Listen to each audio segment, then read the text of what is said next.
Recruitment আছামলৈ স্বাগতম জনাইছো। Dibrugarh ইউনিভাৰ্চিটিয়ে BEd admission 2026ৰ বাবে অফিচিয়েল নটিফিকেশ্যন জাৰি কৰিছে। এই এডমিশ্যন প্ৰচেছ জৰিয়তে 2026 পৰা 2028 ছেছনৰ বাবে বিএড প্ৰগ্ৰামত এডমিশ্যন দিয়া হ'ব। ইয়াৰ বাবে কেণ্ডিডেটসকলে Dibrugarh university B Ed common entrance test অৰ্থাৎ বিএড CET 2026ত এপিয়াৰ হোৱা আৰু কোৱালিফাই কৰাটো বাধ্যতামূলক। এই এণ্ট্ৰেন্স টেষ্ট 4 জুলাই 2026ত কণ্ডাক্ট কৰা হ'ব। অনলাইন এপ্লিকেশ্যন প্ৰচেছ 5 মে 2026ৰ পৰা আৰম্ভ হ'ব আৰু ফৰ্ম ছাবমিট কৰাৰ শেষ তাৰিখ 25 মে 2026 নিৰ্ধাৰণ কৰা হৈছে। সকলো ইচ্ছুক আৰু এলিজিবল অভ্যৰ্থীসকলে নিৰ্ধাৰিত সময়ৰ ভিতৰত অনলাইন এপ্লাই কৰিব লাগিব। এলিজিবিলিটিৰ ক্ষেত্ৰত কেণ্ডিডেটৰ যিকোনো ষ্ট্ৰীমত গ্ৰেজুৱেশ্যন বা পোষ্ট গ্ৰেজুৱেশ্যন থকাটো আৱশ্যক, য'ত কমেও 50% নম্বৰ থাকিব লাগিব। ইঞ্জিনিয়াৰিং বা টেকনলজি বেকগ্ৰাউণ্ডৰ কেণ্ডিডেটছৰ বাবে কমেও 55% নম্বৰ নিৰ্ধাৰণ কৰা হৈছে। আৰক্ষিত শ্ৰেণী অভ্যৰ্থীসকলক নিয়ম অনুসৰি 5% ৰেহাই দিয়া হ'ব।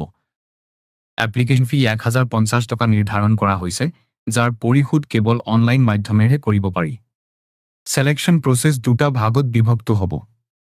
প্ৰথমতে কমন এণ্ট্ৰেন্স টেষ্ট, যি 70 নম্বৰ হ'ব। দ্বিতীয়তে কেণ্ডিডেটৰ একাডেমিক পাৰফৰ্মেন্সৰ ওপৰত ভিত্তি কৰি 30 নম্বৰৰ ইভ্যালুৱেশ্যন কম্পাৰিছন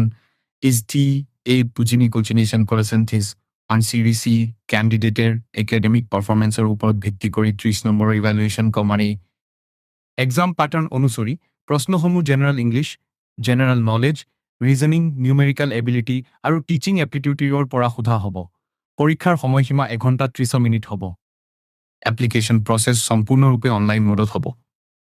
কেণ্ডিডেটসকলে অফিচিয়েল পৰ্টেলত ৰেজিষ্ট্ৰেশ্যন কৰিব লাগিব, লগ ইন কৰি এপ্লিকেশ্যন ফৰ্ম পূৰণ কৰিব লাগিব, প্ৰয়োজনীয় ডকুমেণ্টছ আপলোড কৰিব লাগিব, ফি পে'মেণ্ট কৰিব লাগিব আৰু অন্ততঃ ফৰ্ম ছাবমিট কৰিব লাগিব।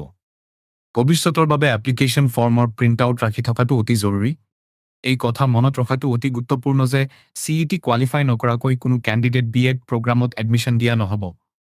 ধন্যবাদ।